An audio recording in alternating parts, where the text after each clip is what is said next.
Everyone, my name is Adam Simonette, aka Miamisportsfreak. I have two websites that I currently blog on. The first one is MiamiCentralSports.com, and my second one is FloridaSportsNet.com, which I am currently a marketing manager, and I would definitely like you to check out both and see what you think of both of them. See if you like the graphics better on each one, and see which one you actually think is the best one. Alright, first off, there was some really good games in the NFL yesterday. I can mention a couple. The first one I would like to mention is definitely the Dolphins.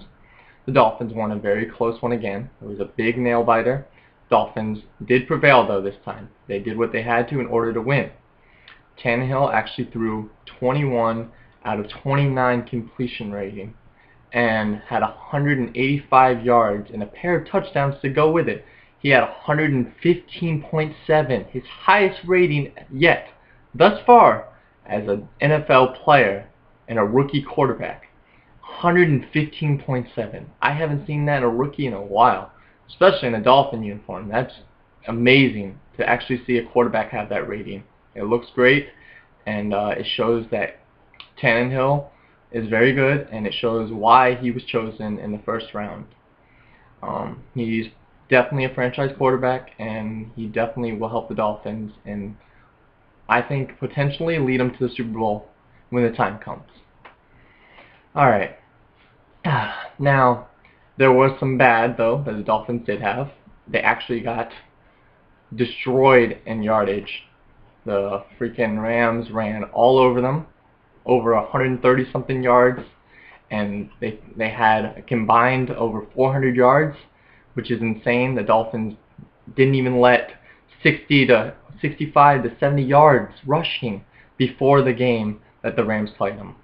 It's crazy how the Rams actually got to run all over them. I definitely see that in the bye week they will fix that, and we'll most likely see the Dolphins not get ran over all over again. But there were some big names that I definitely want to mention.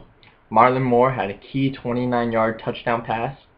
It definitely showed why he's still on the team and why the staff definitely believes that he can be a good receiver.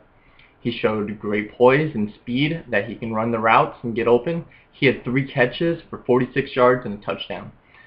Each time he was thrown to, he caught each ball. He did not have any drops, which is very good. Anthony Fasano had a key touchdown, a 1-yard touchdown, but he did show that if necessary and Tannehill is in trouble, that he can be that blanket that he needs to throw to in order to get the first down or in order to get rid of it as he's getting sacked. Devon Best did play decent. He had 6 receptions for 42 yards. Pretty decent game. Didn't really open it up. Didn't really get any big yardage. Nothing too spectacular. And it was a very good game other than that. On the defensive side, I gotta mention a couple names. Cameron Wake had a sack. Should have had 2 sacks and a forced fumble, but the refs decided against it. It was actually when Bradford was getting tackled. It looked like he was trying to tuck the ball, but the refs decided that he was actually trying to throw the ball and that it was actually an incomplete pass and a forward pass, which no one understands at all right now. If you listen to the NFL, they're all saying that it was definitely a fumble, but that's the ref's call, not mine, so I gotta respect what the refs think. Even if I don't agree on it, I gotta respect it. So I just want to say that luckily Bradford got away with that. Sorry. Anyways, another big name I'd have to say is the rookie linebacker Oliver Vernon. He actually shown why he was chosen and why the Dolphins wanted him on the team. In University of Miami, he had the keys to be the best linebacker, but at times was lazy. But as of right now, he has shown that he is on track to be a very good linebacker. He's shown on the field that he can make the key tackles. When he forced a fumble in the kickoff return, he's shown that he's a good kickoff return, and he's good at special teams, sorry, my bad, and that he can make key tackles in order to force fumbles, and he's also shown that he can get around the line and sack the quarterback. He had 2 sacks. One was a key sack, actually won the game, I would say.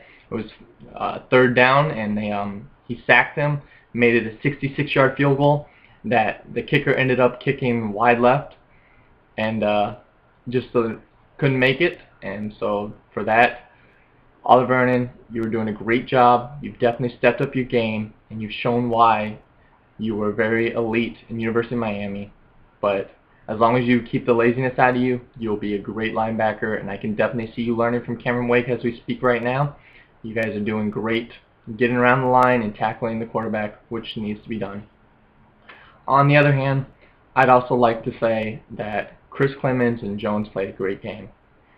Chris Clemens actually played a game that he has never played. 10 tackles is very good for him. I haven't seen him get 3 tackles in a game, or 4 tackles if that. But 10 tackles. He's shown that he was all over the field. He showed why our safeties actually proved to be the best to that day.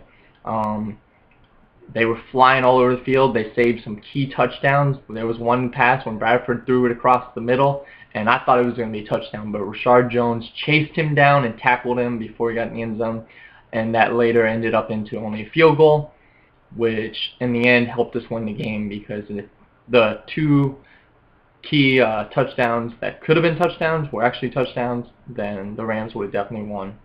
I'd also like to what else would I like to say right now? Oh yeah, the biggest thing of all that I definitely have to say is Jason Taylor and Zach Thomas got what they needed. They got up in the Raptors. That's definitely where they belonged. They played hard for the Dolphins all their career, and they definitely were the best, I'd say, duo that there was for our defense, and they were complete animals. Zach Thomas had over 100 tackles every year for 10 years. That's pretty amazing for what a linebacker goes through. I can't really say that anyone else can really do that for 10 years straight, and he's really showed that he was a great linebacker for the Dolphins. Even when he was drafted, actually people thought that he wasn't going to be the good linebacker. They thought he was too small, and they thought he was too short. He couldn't show power and get through the line. He wasn't what they thought he was going to be. And he proved everyone wrong. Jason Taylor, over 100 sacks. I mean, you can't really say that about any lineman, let alone an NFL player. He was very good. I hated it when he was on the Jets team. I'm really happy that he did have the chance to come back to the Dolphins and finish his career there. It was a very humble event when he was carried off the field, and I'm very proud of him that he decided to come back to the Dolphins and he retired with us. It's great to know that. He played hard all his life, and he deserves to be up in the Raptors, and that's what he gets, and I'm very proud of him. And Zach Thomas. They are the best defensive players I think the Dolphins have ever seen yet this far. And that's pretty much all I want to say about the Dolphins today. You guys can definitely check out my websites. I'll have a post on the bottom that you guys can click on, check them out, give me some comments. You can subscribe to this channel if you'd like. I hope everyone has a great weekend, and I appreciate all of you guys. Thank you.